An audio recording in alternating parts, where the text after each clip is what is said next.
ভাষাগত যৌক্তিক বিচারের ক্লাসে আপনাদের সবাইকে ওয়েলকাম। আমরা প্রথমে বিগত সালের প্রশ্ন থেকে একটু ধারণা নেব যে ভাষাগত যৌক্তিক বিচার থেকে কি ধরনের প্রশ্ন আসে।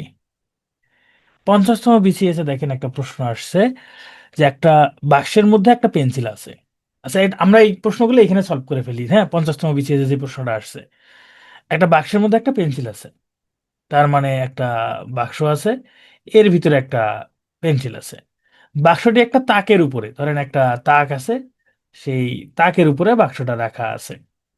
তাকটি জানালার নিচে, ধরেন এখানে জানালা আছে, সেই জানালার নিচে তাক তাকটা অবস্থান করতেছে।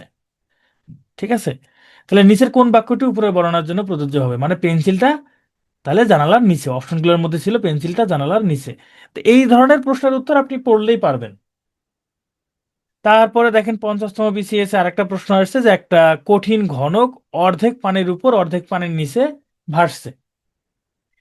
এখন আপনি যদি ঘনকটি পানির মধ্যে 2 সেন্টিমিটার গভীরে ঠেলে দেন, তারপর সেটিকে ছেড়ে দেন, তাহলে কি ঘটবে? সে আগের অবস্থানে ফিরে আসবে। মানে অর্ধেক পানির উপরে আবার অর্ধেক পানির নিচে এরকম করে ভেসে বেড়াবে। তারপর দেখেন 47তমতে অ্যানালজি টাইপের প্রশ্ন আসছে, এগুলো আমরা সলভ করব। 47 টাইপে এখানে কোডিং ডিকোডিং টাইপের প্রশ্ন আসছে। তারপরে হচ্ছে পানিতে প্রতিচ্ছবি। হ্যাঁ, পানিতে হচ্ছে ইংরেজি বর্ণমালাগুলো দেখতে কেমন হয়, আয়নাতে দেখতে কেমন হয়, আমরা এই টাইপের প্রশ্ন সলভ করবো আজকে। তারপরে এ যদি বি এর সাথে খাপ খায় তেমন ভাবে, যেমন ভাবে সি এবং ডি এর সাথে, তাহলে নিচের জোড়াগুলোর মধ্যে কোন জোড়া, মানে এরকম হচ্ছে মিল থাকবে। অর্থাৎ এটাও অ্যানালজির সাথে কানেক্টেড। তারপর দেখেন দেখেন ভাষাগত যৌক্তিক বিচার থেকে কিন্তু প্রশ্ন বেশি আসে। হ্যাঁ, তারপর অভিধানে মানে ডিকশনারিতে শব্দগুলো, মানে ডিকশনারিতে শব্দ সাজানো সাজানো যে ব্যাপারটা, বিশেষ করে ইংরেজি শব্দগুলো ডিকশনারিতে কিভাবে সাজানো থাকে, সেগুলো আসবে। অ্যানালজিকে আমি বলতেছি। তারপরে এই যে ব্লাড রিলেশন, হ্যাঁ ব্লাড রিলেশন, এই যে একজন পুরুষের দিকে ইঙ্গিত করে একজন মহিলা বলল তার ভাইয়ের বাবার মা আমার দাদার একমাত্র ছেলে, তাহলে পুরুষের সঙ্গে মহিলার সম্পর্ক কি বের করতে বলছে। 46-এ দেখেন এখানে কোডিং ডিকোডিং টাইপের প্রশ্ন আসছে। 46-এ আবার দেখেন এখানে হচ্ছে অ্যানালজি টাইপের প্রশ্ন আসছে। একটা পর্যন্ত টাইম থাকে, এইচপি ডেইলি এক্সামের টাইম একটা পর্যন্ত থাকে না? আমি আজকে তো নিজে একটা পর্যন্ত টাইম দিছি। এই চিলড্রেন, তারপরে হচ্ছে এখানে পেডিয়াট্রিশিয়ান, এইটার সাথে চিলড্রেনের সাথে হচ্ছে পেডিয়াট্রিশিয়ানের যদি সম্পর্ক থাকে, এই সেম টাইপের সম্পর্ক নিচের কোনটা আছে? এরকম এই দুইটা শব্দের মধ্যে যে সম্পর্ক, নিচের এরকম অপশনের মধ্যে দুইটা শব্দ আছে যাদের মধ্যে সেম টাইপের সম্পর্ক থাকতে পারে, এগুলোই হচ্ছে অ্যানালজি। এগুলো হচ্ছে অ্যানালজি। হ্যাঁ, তারপর দেখেন এই যে 45-এ 44-এ, মানে অ্যানালজি থেকে প্রশ্ন, অ্যানালজি না সরি, ভাষাগত যৌক্তিক বিচার থেকে প্রশ্ন থাকবেই। এটা মাস্ট, এখান থেকে সব থেকে বেশি প্রশ্ন থাকে প্রিলি এবং রিটেন দুটাতেই। তো চলেন আমরা আজকের, হ্যাঁ সিনোনিম অ্যান্টোনিম থাকে। সিনোনিম অ্যান্টোনিম আপনারা হচ্ছে শোনেন, আমি এখানে মেন্টাল অ্যাবিলিটিতে কিছু পার্ট পড়াবো না। সেটা কি কি? সেটা হচ্ছে বানান। বানান, বানানটা হচ্ছে আপনারা বাংলা এবং ইংরেজি ক্লাসে পাবেন। সিনোনিম অ্যান্টোনিম, সিনোনিম অ্যান্টোনিম তো আপনি ভোকাবুলারি ক্লাসে পাবেন। সিনোনিম অ্যান্টোনিম আপনারা ভোকাবুলারি ক্লাসে পাবেন না, তো সেখানে আপনারা পড়ে ফেলবেন। তো এইগুলো হচ্ছে আমরা এখানে দেখাবো না। আর অ্যানালজি যেটা এখানে আমি কিছু দেখাবো, এটা হচ্ছে প্র্যাকটিসের ব্যাপার। অ্যানালজিটা মূলত ব্যাংকে বেশি আসে, বিসিএস এ ততটা আসে না, তারপরে মাঝে মধ্যে একটা দুইটা প্রশ্ন দিয়ে দেয়। তো ঠিক আছে, আমরা চলে যাই। আমরা আজকে 5টা টাইপের ম্যাথ করব। প্রথমে হচ্ছে ব্লাড রিলেশন, রক্তের সম্পর্ক নির্ণয়, মানে কার সাথে কার সম্পর্ক আছে এই সম্পর্কগুলো নির্ণয়। তো কার সাথে কার সম্পর্ক নির্ণয়ের ক্ষেত্রে আমরা এখানে প্রজন্ম ভিত্তিক আগে ভাগ করে নিব। প্রজন্ম ভিত্তিক ভাগ করে নিব। প্রজন্ম এক আমরা ধরবো দাদা দাদি নানা নানিকে। আমাদের প্রত্যেকের দাদা দাদি নানা নানি আছে, তাদেরকে আমরা প্রজন্ম এক ধরবো। প্রজন্ম দুই হবে আমাদের পিতা মাতা চাচা ফুপু মামা খালা খালু, এরা হচ্ছে প্রজন্ম দুই। প্রজন্ম তিন হবো আমরা, আমরা নিজেরা, প্রজন্ম তিন। আমি নিজে বা আপনি নিজে, নিজের ভাই বোন কাজিন দুলাভাই শ্যালক শালিকা, সবাই হচ্ছে প্রজন্ম তিন। আর প্রজন্ম চার হচ্ছে আমাদের পরের প্রজন্মটা, মানে আমাদের পুত্র কন্যা ভাতিজা ভাতিজি ভাগনা ভাগ্নি এগুলো। তো আমরা এই প্রশ্নগুলো মানে ব্লাড রিলেশন সলভ করার সময় সব সময় ধরেন এখানে প্রজন্ম এক দুই তিন চারের মধ্যে সম্পর্ক থাকতে পারে, সবার উপরে প্রজন্ম এককে রাখবো, তার নিচে প্রজন্ম দুই, তার নিচে প্রজন্ম তিন, তার নিচে প্রজন্ম চার, এইভাবে লিখে লিখে যদি আমরা সম্পর্কগুলো বের করি তাহলে অনেকটা ইজি হয়। তারপরও যে যেভাবে পারেন আপনারা সলভ করতে পারেন, আমি এখানে একটা পদ্ধতি দেখাবো। ঠিক আছে, স্বামী স্ত্রী কোন প্রজন্ম? কঠিন একটা প্রশ্ন, এ কঠিন প্রশ্ন হয়ে গেছে। এখন মুক্তার আপনি বলেন স্বামী স্ত্রীকে কোন প্রজন্মের মধ্যে দেওয়া যায়? স্বামী স্ত্রীকে কোন প্রজন্মের মধ্যে দেওয়া যায়? প্রজন্ম 3। ওকে। আচ্ছা, তো চলেন আমরা এবার প্রশ্ন সলভ করি। দেখেন এখানে কি বলছে। বলছে ঘয়ের মাতা গ, তার মানে ঘ যে, তার মা হচ্ছে গ। তাহলে দেখেন ঘয়ের মা গ, তাহলে এটা ঘয়ের ঘয়ের উপরে প্রজন্ম হলো গ, এই জন্য গ কে উপরে রাখবো। আরেকটা বিষয়, আমরা এখানে ছেলে বা পুরুষকে ছেলে বা পুরুষকে আমরা প্লাস সাইন দ্বারা চিহ্নিত করব। ছেলে বা পুরুষ হলে প্লাস হবে, মেয়ে বা মহিলা হলে আমরা সেটাকে মাইনাস সাইন দ্বারা চিহ্নিত করব। তাহলে এবার দেখেন, ঘয়ের মাতা হলো গ, তাহলে ঘয়ের মাতা গ, ঘয়ের মা হলো গ, তাহলে সে একজন মহিলা, তাহলে এখানে একটা মাইনাস সাইন দিব, তার মানে উনি একজন ফিমেল। এরপরে কি বলছে, ঘ ঘ গয়ের কন্যা নয়, আবার ঘ গয়ের মেয়ে না, তার মানে ছেলে, তার মানে ছেলে, তার মানে এটা হলো প্লাস। এখন বলছে ঘ এবং গয়ের মধ্যে সম্পর্ক কি, তাহলে এটা হলো ছেলে, এটা হলো তার মা, তাহলে সম্পর্কটা কি? সম্পর্কটা হইলো মা ছেলে, মা ছেলে। এবার এই প্রশ্নের অ্যান্সার করেন। আপনার কাকার একমাত্র বড় ভাইয়ের মেয়ের ছোট ভাই আপনার কি হবে? আপনার কাকার একমাত্র বড় ভাইয়ের মেয়ের ছোট ভাই আপনার কি হবে? তাহলে প্রথমে আপনি, এটা হলো আপনি, আপনার কাকা, তাহলে আপনার কাকা উপরের প্রজন্ম, তাহলে এটা উপরে লিখবো, আপনার কাকা। তাহলে কাকা পুরুষ মানুষ, তাহলে এখানে প্লাস চিহ্ন দিব। কাকা যেহেতু পুরুষ মানুষ, তাহলে এখানে প্লাস চিহ্ন দিব। তাহলে আপনার কাকার একমাত্র বড় ভাই, কাকার একমাত্র বড় ভাই, কাকার ভাই, কাকার ভাই, তাই না? কাকা এবং তার ভাই, তাহলে যেহেতু ভাই এটাও প্লাস চিহ্ন দিব।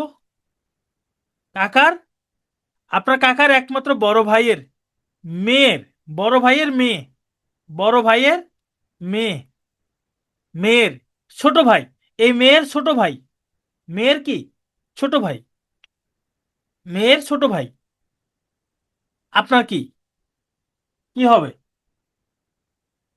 অনেকে বলছে চাচাতো ভাই, অনেকে বলছে চাচাতো ভাই, না চাচাতো ভাই না, চাচাতো ভাই হবে না। কেন হবে না?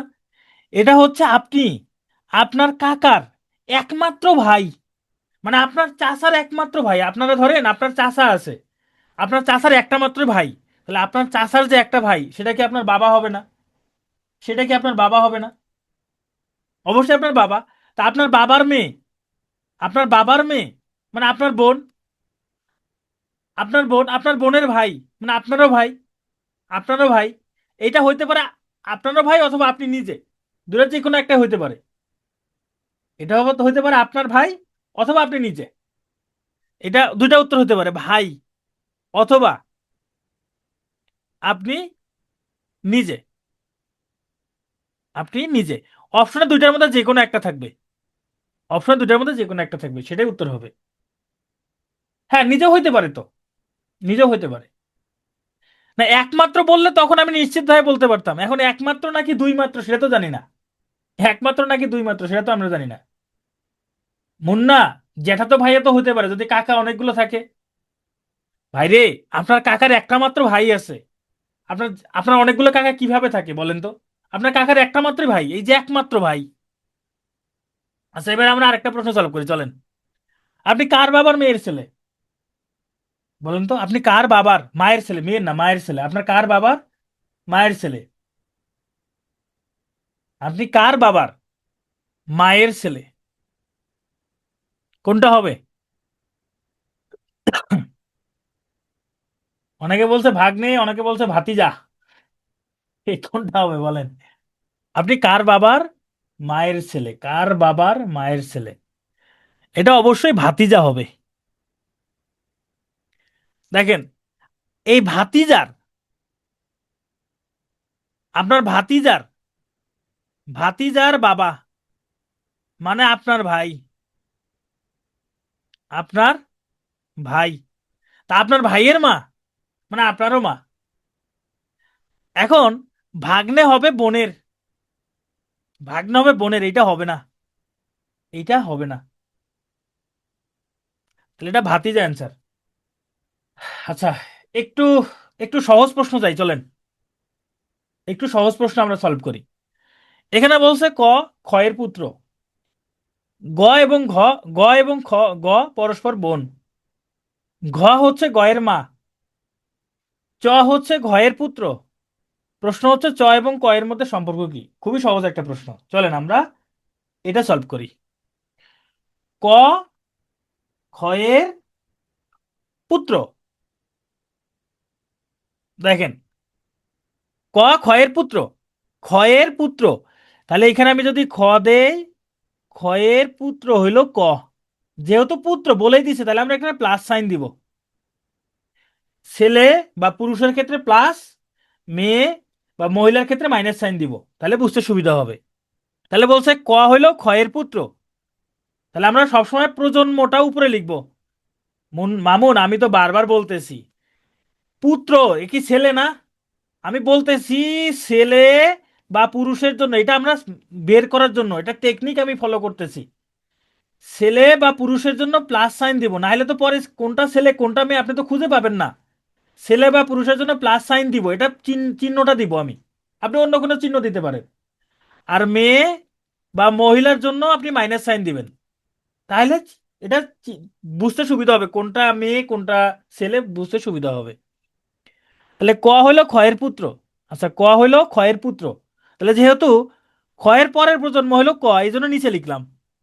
আচ্ছা খ এবং গ পরস্পর বোন, খ এবং গ পরস্পর বোন, এরা হলো বোন, তাহলে বোন মানে এরা মেয়ে, তাহলে এদের সামনে এদের সাথে মাইনাস সাইন দিব, তাহলে এদের সাথে মাইনাস সাইন, খ এবং গ পরস্পর বোন।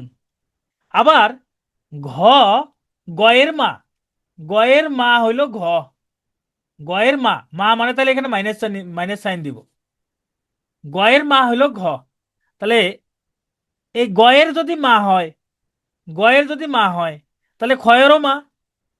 আবার কি বলছে, চ হচ্ছে ঘয়ের পুত্র, এই ঘয়ের পুত্র হলো চ, ঘয়ের পুত্র হলো চ, ঘয়ের পুত্র চ। এখন চ এর সাথে কয়ের সম্পর্ক কি? দেখেন, আপনার মা হলো খ, মায়ের ভাই চ,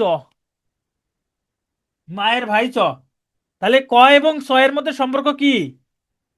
মামা ভাগ্নে, মামা ভাগ্নে। সেম টাইপের, একদম একই রকম, কোনো পার্থক্য নাই, একই রকম প্রশ্ন এটা, এটা আপনারা সলভ করবেন, একই রকম প্রশ্ন, এটা আপনারা সলভ করবেন।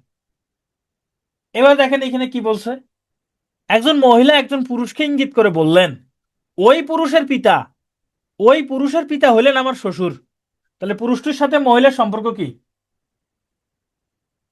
ওই পুরুষের পিতা হলেন আমার শ্বশুর, তাহলে এরাই হচ্ছে তারা, তাই না? স্বামী স্ত্রী হবে, স্বামী স্ত্রী, স্বামী স্ত্রী। এবার মামুন বলছেন দেবর হইবে না কেন?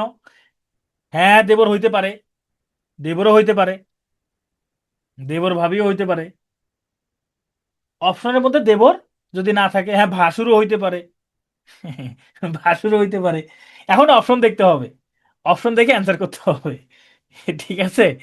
স্বামী স্ত্রী হইতে পারে, দেবর ভাবি হইতে পারে। আর এটা এই প্রশ্ন থাকলে অপশনে অবশ্যই স্বামী স্ত্রী থাকবে, ওই দেবর তারপর ভাসুর এই জিনিস থাকবে না, এই জিনিস থাকবে না, ঠিক আছে? আচ্ছা, এবার দেখেন এখানে কি বলছে, এখানে বলছে পাঁচজন লোক ট্রেন ভ্রমণে যাচ্ছিল, পাঁচজন লোক ট্রেন ভ্রমণে যাচ্ছিল, তারা কে কে? তারা হইলো A B C D E, এই পাঁচজন লোক ট্রেনে ভ্রমণ করতেছে। এখন এই পাঁচজনের মধ্যে কি সম্পর্ক দেখেন, এর মেয়ে হইলো সি, যে আবার ইয়ের স্ত্রী, এর মেয়ে হইলো সি, যে আবার ইয়ের স্ত্রী, ডি হইলো এর ভাই, বি হইলো এর স্বামী, তাহলে বি এর সাথে ইয়ের সম্পর্ক কি? তাহলে এটা আমরা সলভ করবো কিভাবে? চলেন আমরা এক এক করে যাই। এর মেয়ে হইল সি, তাহলে এ তাহার মেয়ে হইল সি, তাহলে এখানে একটা মাইনাস চিহ্ন দেই। এর মেয়ে হইল সি, যিনি আবার ই এর স্ত্রী, এই সি হইল ই এর বউ। তাহলে মানে ই হইল ছেলে মানুষ, তাহলে ই এর বউ হইল সি। তার মানে ই এর শ্বশুর বা শাশুড়ি যেটাই হোক না কেন, এটা হইতে পারে এ, যাই হোক। ডি, ডি হইল এর ভাই, এই এর ভাই হইল ডি, এর ভাই হইল ডি, এরা ভাই, এর ভাই হইল ডি। বি হইল এর স্বামী, এর স্বামী হইল বি, এর স্বামী হইল বি। তার মানে এ হইল মেয়ে মানুষ। এখন বি এর সাথে ই এর সম্পর্ক কি? জামাই শ্বশুর, তাই না? এ জামাই শ্বশুর, জামাই শাশুড়ি না, জামাই শ্বশুর। এরা হইল জামাই শ্বশুর। বাংলাদেশে মনে হয় একটা জামাই শ্বশুর নামে একটা সিনেমা আছে, তাই না? ওই যে রিয়াজের আর মনে হয় কার কার আছে, জামাই শ্বশুর বা শ্বশুর জামাই, এরকম একটা সিনেমা আছে মনে হয়। ও রিয়াজ পূর্ণিমা, ওই আর কি, ওই যে হচ্ছে কি যেন, ওই সিনেমার একটা ছোট্ট একটা কাহিনী আছে যে হচ্ছে ওই গার্লফ্রেন্ডের বান্ধবীর, গার্লফ্রেন্ডের বান্ধবীর হচ্ছে ভুয়া স্বামী সেজে আর কি যায়, এই তো ও জামাই শ্বশুর বাড়ি জিন্দাবাদ। আচ্ছা ঠিক আছে। আচ্ছা, ওকে। আচ্ছা চলেন, এবার এইটা সলভ করেন। আমার এলাকায় শ্বশুরকে বাজি না, আমার এলাকায় শ্বশুরকে বাজি বলে না। এটা সম্ভবত টাঙ্গাইলের এদিকে বলে, শ্বশুরকে বাজি বা এরকম বলে। আচ্ছা দেখেন এখানে কি বলছে, এ বিয়ে করেছে সি কে, এ বিয়ে করেছে সি কে, সি হইল আবার ই এর পুত্র। তাহলে এ আর সি এরা একই প্রজন্ম, পাশাপাশি লিখবো। এরা হলো স্বামী স্ত্রী। এই সি হইল ই এর পুত্র, ই এর পুত্র হইল সি, ই এর পুত্র। তার মানে এটা প্লাস চিহ্ন দেই, ই এর পুত্র হইল সি। আবার ডি হইল সি এর কন্যা, এই সি এর একটা কন্যা আছে ডি, সি এর কন্যা হইল ডি। ই এর আছে একমাত্র নাতনি ডি, তো ই এর তো এটা নাতনি হবে, তাই না? ই এর তো নাতনি হবে। ডি এর আছে একমাত্র ভাই বি, ডি এর একটা ভাই আছে, ডি এর একটা ভাই আছে বি। প্রশ্ন হইল বি এবং এ এর সম্পর্ক কি, এ বি এবং এ এর সম্পর্ক কি? মা ছেলে, তাই না? মা ছেলে, মা ছেলে, এর অ্যান্সার হলো মা ছেলে। ওকে, এবার কি বলছে, এখানে বলছে একটা ছবিতে একটা পুরুষের দিকে ইঙ্গিত করে একজন মহিলা বললেন তার ভাইয়ের বাবা আমার দাদার একমাত্র ছেলে। ছবির পুরুষের সঙ্গে উক্ত মহিলার সম্পর্ক কি? এই যে এটা পরীক্ষা আসছে। হ্যাঁ, নিজের সাথে রিলেট করতে পারেন, মাসুদ রানা নিজের সাথেও রিলেট করতে পারেন। একটা ছবিতে একজন পুরুষের দিকে ইঙ্গিত করে বললেন যে তার ভাইয়ের, মানে ওই যে পুরুষটা যে আছে, পুরুষ, পুরুষের ভাইয়ের বাবা, পুরুষের ভাইয়ের বাবা, তার মানে ওই পুরুষের বাবা, পুরুষের ভাইয়ের বাবা আমার দাদার, পুরুষের ভাইয়ের বাবা মানে পুরুষের বাবা, এই পুরুষটারও বাবা, তাই না? পুরুষটারও বাবা আমার দাদার একমাত্র ছেলে, পুরুষের বাবা, পুরুষের বাবাটা। আপনারা বের করে ফেলছেন, বাহ। তাহলে দেখেন, আর আবার বলি, তার ভাইয়ের মানে ওই যে পুরুষটা, যেই পুরুষের ছবিটা দেখাচ্ছে, ওই পুরুষের ভাইয়ের বাবা, পুরুষের ভাইয়ের বাবা মানে পুরুষটারও বাবা, পুরুষটার বাবা যিনি, পুরুষটার বাবার যিনি আপনার দাদার একমাত্র ছেলে, আপনার দাদার একমাত্র ছেলে মানে আপনারও বাবা, পুরুষটার দাদা যিনি, পুরুষটার দাদা যিনি আপনারও দাদার একমাত্র ছেলে মানে আপনারও বাবা, তার মানে ভাই বোন। তাহলে সম্পর্কটা হলো ভাই বোন, এই পুরুষ আর আপনি, আপনার দুজন হলো ভাই বোন। ওকে, এবার একটু লম্বা খাটো আমরা নির্ণয় করি, চলেন। খাটো লম্বা এরকম যদি আমরা নির্ণয় করি, এখানে বলছে বি এর চেয়ে খাটো, বি হইল এর চেয়ে খাটো, তাহলে আমরা এরকম সাইন দিয়ে প্রকাশ করব, বি এর চেয়ে খাটো। সি হইল বি এর চেয়ে লম্বা, আবার বি এর চেয়ে লম্বা হইল সি, ডি হইল ই এর চেয়ে লম্বা, ডি হইল ই এর চেয়ে লম্বা, ডি হইল ই এর চেয়ে লম্বা, কিন্তু এই ডি আবার বি এর চেয়ে খাটো, এই ডি বি এর চেয়ে খাটো, ডি হইল বি এর চেয়ে, ডি হইল বি এর চেয়ে খাটো। প্রশ্ন হচ্ছে সবচেয়ে খাটো কে?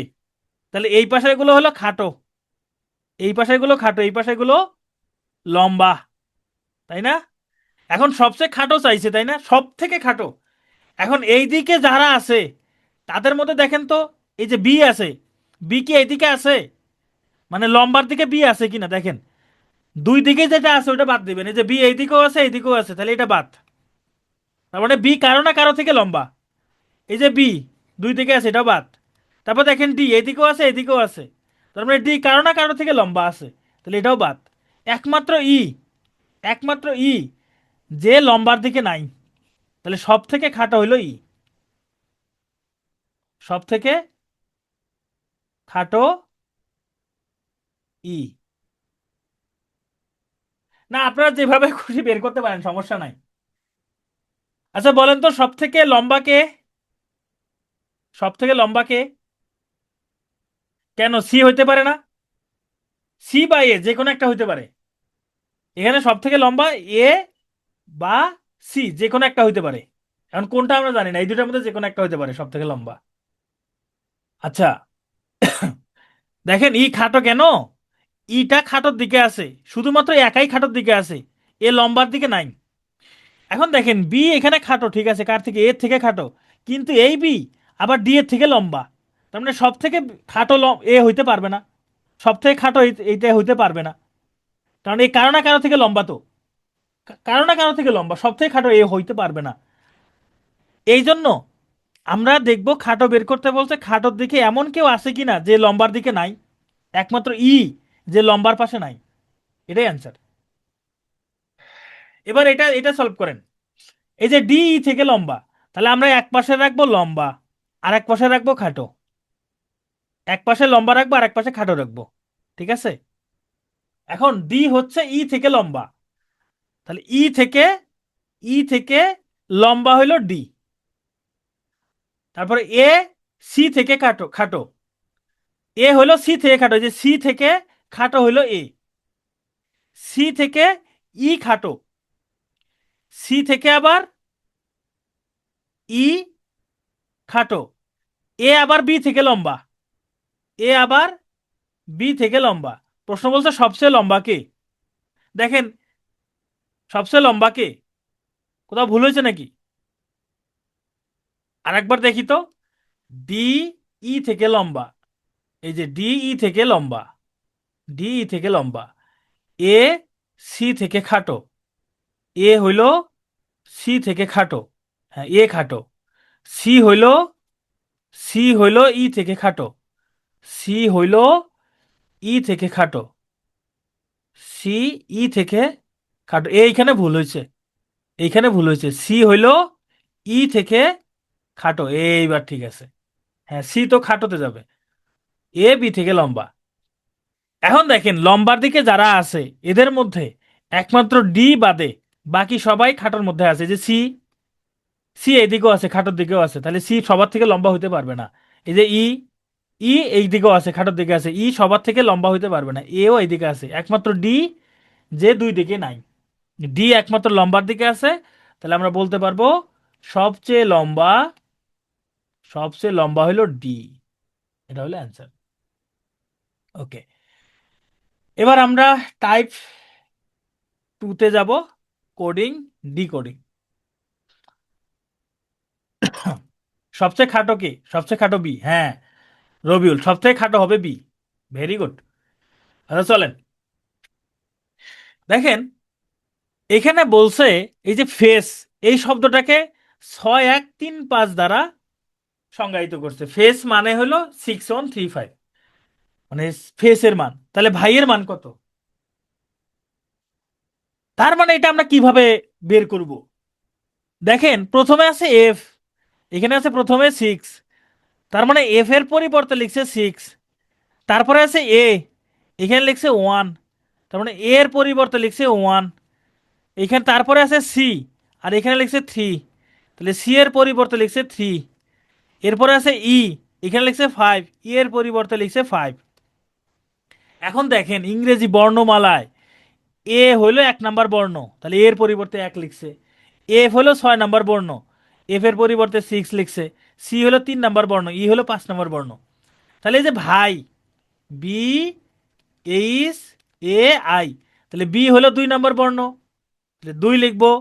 এইচ হলো 8 নাম্বার বর্ণ, তাহলে 8 লিখবো। এ হলো 1 নাম্বার বর্ণ, তাহলে 1 লিখবো। আই হলো 9 নাম্বার বর্ণ, তাহলে 9 লিখবো। তার মানে এই ফেস শব্দটাকে যদি 6135 দ্বারা প্রকাশ করা হয়, ভাইকে প্রকাশ করা হবে 2819 দ্বারা। ওকে, এরপর দেখেন এইটা সর্বশেষ 50 বিসিএস আসছে, এটা 50 বিসিএস আসছে এই প্রশ্নটা। দেখেন F N N P O অর্থ যদি L E M O N হয়, তাহলে N B O H P অর্থ কি? এখন আপনাকে এই দুটা থেকে সম্পর্ক বের করতে হবে, এই দুটার মধ্যে কি এমন সম্পর্ক আছে, এই দুটার মধ্যে কি এমন সম্পর্ক আছে। দেখেন আমি যদি নিচে নিচে লিখি, এই যে এম, এফ, তারপর হলো এন, তারপর হলো পি, তারপর হলো এ, লেমন, তার মানে এখানে লিখছে এল, এখানে লিখছে ই, তারপরে লিখছে এম, তারপর লিখছে ও, তারপর লিখছে এন। সম্পর্কটা কি? দেখেন ইংরেজি বর্ণমালায় এল এর পরে এম আসে, এল এম, ই এর পরে এফ আসে, ই এফ, এম এর পরে এন আসে, M N, O P, N O. তার মানে এইখানে যে বর্ণগুলো আছে তার পূর্বের বর্ণগুলো দিয়ে এই শব্দটা গঠন করা হয়েছে। এইখানে যে বর্ণগুলো আছে তার পূর্বের বর্ণগুলো দিয়ে এই শব্দটা গঠন করা হয়েছে, তাই না? আমি এইভাবে বলতে পারি, না সরি, তারপরের, তারপরের এম এর পূর্বের শব্দ হলো এটা, তাহলে সেম ভাবে আমরা এইটাও প্রকাশ করতে পারি। এই যে এন, আমি একটু ভুল বলছি এখানে, এইখানকার পরের শব্দগুলো হইলো এইখানে, এই যে এল এর পরের শব্দ এম, এল এর পরের বর্ণ এম, ই এর পরের বর্ণ এফ, মানে এইখানকার পরের বর্ণগুলো আছে এইখানে, মানে লেমনের পরের বর্ণগুলো এখানে আছে। আর আমার যে উত্তরটা হবে সেই উত্তরের পরের বর্ণগুলো এখানে থাকবে। তাহলে আপনি লেখেন N B O H P. তাহলে বলেন তো এন এর আগের শব্দটা কি? এম, তাহলে এম হবে। বি এর আগের বর্ণটা কি? বি এর আগের বর্ণ এ, তাহলে এখানে এ হবে, তাহলে এখানে এ হবে। ও এর আগের বর্ণ এন, এইচ এর আগের বর্ণ জি, জি এইচ, তাহলে এখানে হবে জি। পি এর আগের বর্ণ ও, তাহলে N B O H P অর্থ হবে ম্যাঙ্গো। তাহলে এটা অর্থ হবে ম্যাঙ্গো। তাহলে প্রথমে যে দুইটা থাকবে এই দুইটা থেকে আপনাকে এই দুইটার মধ্যে সম্পর্কটা বের করতে হবে, এই সম্পর্ক দিয়ে পরেরটা বের করতে হবে। তাহলে এটা এবার আপনারা সলভ করেন তো সবাই। না, এই সাকিব, এই যে সম্পর্ক বের করার নিয়ম কি এটাই? না ভাই, সম্পর্ক বের করার নিয়ম শুধু এটা এটা এটা একদম মানে সব জায়গায় ব্যবহার করুন ব্যাপারটা এমন না। সম্পর্ক আপনি কিভাবে বের করবেন এটা আমি জানি না, এটা প্র্যাকটিস করতে করতে আপনার আত্মস্থ করতে হবে, কারণ এক এক জায়গায় এক এক রকম সম্পর্ক থাকবে। আচ্ছা, এখানে দেখেন টি ও ই, এইটা সমান লেখা আছে কি ডব্লিউ আর এইচ, তো এটার সাথে এটার সম্পর্ক কি? দেখেন টি, এরপরে আছে ইউভি, তারপরে ডব্লিউ, টি ইউভি, ইউভি তারপর ডব্লিউ। এই যে ও, তারপর আছে পি কিউ, তারপরে আর, এই যে ই, এরপর আছে এফ জি, তারপরে এইচ। তার মানে এখানে যে বর্ণগুলো আছে যেমন টি আছে, টি এর পরের তৃতীয় বর্ণ হলো এটা, টি এর পরের তৃতীয় বর্ণ। তাহলে ই, ই এর পরের দুইটা বর্ণ কি? ই, এফ, জি। তাহলে ই এর পরের তৃতীয় বর্ণটা এইচ, হ্যাঁ দুইটাই স্কিপ করতে হবে। ই এর পরের দুইটাই স্কিপ করে 3 নম্বর বর্ণটা লিখবেন। এর ক্ষেত্রে দুইটাই স্কিপ করবেন, এর পরে বি সি এই দুটোই স্কিপ হবে, বি এবং সি এই দুটোই স্কিপ। তারপরটা কি? ডি, তাহলে এরপরে হবে ডি। দেখেন এই যে এ, এর পরে বি সি এটা বাদ যাবে, তারপরে হবে ডি। তারপর দেখেন এই যে আর, আর এর পরে কি হয়? এস টি, এরপর আছে ইউ। দুইটা তো বাদ যাবে, এই দুটো বাদ যাবে। তাহলে আর এর পরে কি আছে, তারপরে হবে ইউ, তাহলে আর এর পরিবর্তে হবে ইউ। তাহলে ই এ আর, এটার পরিবর্তে হবে এইচ ডি ইউ। যদি রোজ সমান 6021 হয়, চেয়ার সমান 73456, প্লিজ সমান এত হয়, বের করেন এটা। এটা একটু আপনারা বের করেন। এটা কি হবে? দেখেন, আপনাকে বের করতে বলছে কি, সার্চের পরিবর্তে সার্চের মান বের করতে বলছে, তাই না? এস ই এ আর সি এইচ। দেখেন, এস এর পরিবর্তে সংখ্যা কি লিখবেন? খুব সহজ জিনিস, এস এর পরিবর্তে কি লিখবেন দেখেন। এই যে এখানে সেকেন্ড লাস্ট হলে এস, তাহলে এস এর পরিবর্তে কি আছে, এখানে টু আছে না? তাহলে আপনি টু লিখে দেন। এরপর দেখেন এই যে ই, দেখেন তো এখানে এই যে রোসের সর্বশেষে ই আছে না? ই এর পরিবর্তে এখানে কি লিখছে, ওয়ান। তাহলে আপনি ওয়ান লিখে দিবেন। এই যে এখানে এ আছে, দেখেন তো এ এর পরিবর্তে কি লিখছে, এর পরিবর্তে, এই যে এখানে মাঝখানে হলো এ, এখানে মাঝখানে কত, চার, তাহলে এর পরিবর্তে চার লিখবেন। আর আর এর পরিবর্তে কি লিখবেন? এই যে এখানে দেখেন প্রথমে আর আছে, প্রথমে আর আছে, তাহলে এখানে প্রথমে কি আছে, সিক্স আছে না? তাহলে আর এর পরিবর্তে সিক্স লিখবেন। এখানে দেখেন সি, এই যে এখানে প্রথমে সি আছে, সি এর পরিবর্তে এখানে সেভেন, তাহলে সেভেন লিখবেন। এই যে এখানে এইচ আছে, এইচ এর পরিবর্তে থ্রি, তাহলে থ্রি লিখবেন। তাহলে সার্চ ইকুয়াল টু 2146 হ্যাঁ, আপনারা অনেকে বের করে ফেলছেন। দেখেন, এই ধরনের প্রশ্নগুলো কিন্তু পারা যাবে। এখানে যে খুব বেশি মাথা খাটাইতে হয় ব্যাপারটা এমন না। হ্যাঁ, সম্পর্ক নির্ণয়গুলোতে একটু মাথা খাটাইতে হয়। আর সেকেন্ডেও আছে, সমস্যা নাই। আর দেখেন এখানে আর এর পরিবর্তে কি আছে, ওই সিক্সই আছে তো। প্রদীপ, আপনি হচ্ছে কোশ্চেন পেপারে লিখতে পারবেন, আপনাকে আলাদা কোনো পেপার দেবে না প্রিলি পরীক্ষায়। ডিফারেন্স থাকবে না সাকিব, ডিফারেন্স থাকবে না, সেম ভ্যালু থাকবে। ডিফারেন্স থাকলে তো এটা বের করা যাবে না, এটা অসম্ভব। এবার দেখেন কি বলছে, ইংরেজি বর্ণমালার ধারাবাহিকভাবে 18তম অক্ষরের বাম দিকে দশম অক্ষর কোনটি? অ্যাডমিনের উপর লেখা যাবে না। অ্যাডমিটের পিছনে লিখলে সমস্যা হবে না, এটা কে বলছে? আপনি আপনি যদি অ্যাডমিটের পিছনে লেখেন, ধরেন আমি ওই হলে ডিউটিতে আছি, আমি যদি গিয়ে বলি যে আপনি এই অ্যাডমিটের পিছনে যে লিখছেন এটা বাইরে থেকে লিখে নিয়ে আসছেন, আপনি কি প্রুফ করতে পারবেন যে আপনি বাইরে থেকে লিখে নিয়ে আসেন নাই? বলেন। যদি ডিউটিরত টিচার আপনাকে বলে যে এটা আপনি বাইরে থেকে লিখে নিয়ে আসছেন অ্যাডমিটে লেখার পরে, আপনি কি কোনোভাবে এটা প্রুফ করতে পারবেন যে এটা বাইরে থেকে লিখে নিয়ে আসেননি? হ্যাঁ, কিন্তু আপনি যদি কোশ্চেনের উপর লেখেন, কোশ্চেনের উপর লিখলে, তাহলে ওর কোশ্চেন তো আর আপনি বাইরে থেকে নিয়ে আসেন নাই, কোশ্চেন ওনারা দিচ্ছে, তার মানে কোশ্চেনের উপর আপনি লিখতে পারবেন। এখন অ্যাডমিনের উপর লিখলে সব হলে টিচাররা এটা নিয়ে কাহিনী করে না, কিন্তু যদি কাহিনী করে তাহলে কিন্তু সর্বনাশ হয়ে যাবে। সব জায়গায় এটা নিয়ে কাহিনী করে না, এই জন্য অ্যাডমিনের উপর না লেখাটাই উত্তম। ওকে। আচ্ছা, আগে আমরা ইংরেজি বর্ণমালাটা লিখে ফেলবো। চলেন ইংরেজি বর্ণমালাটা আগে লিখে ফেলি। এই যে ইংরেজি বর্ণমালা এ থেকে জেড পর্যন্ত লিখে ফেলছি। এখন বলছে ইংরেজি বর্ণমালা ধারাবাহিকভাবে 18তম অক্ষর, 18তম অক্ষর কোথায়? 18তম অক্ষরটা চলেন আমরা বের করে দেখি। আমার একটু কালারটা চেঞ্জ করতে হবে। 18তম অক্ষর, আচ্ছা। এই প্রথম, দ্বিতীয়, তৃতীয়, চতুর্থ, পঞ্চম, ষষ্ঠ, সপ্তম, অষ্টম, নবম, দশম, একাদশ, দ্বাদশ, ত্রয়োদশ, চতুর্দশ, চতুর্থদশ, পঞ্চদশ, ষোড়শ, সপ্তদশ, অষ্টদশ। 18তম বর্ণ হলো আর। 18তম বর্ণ হলো আর।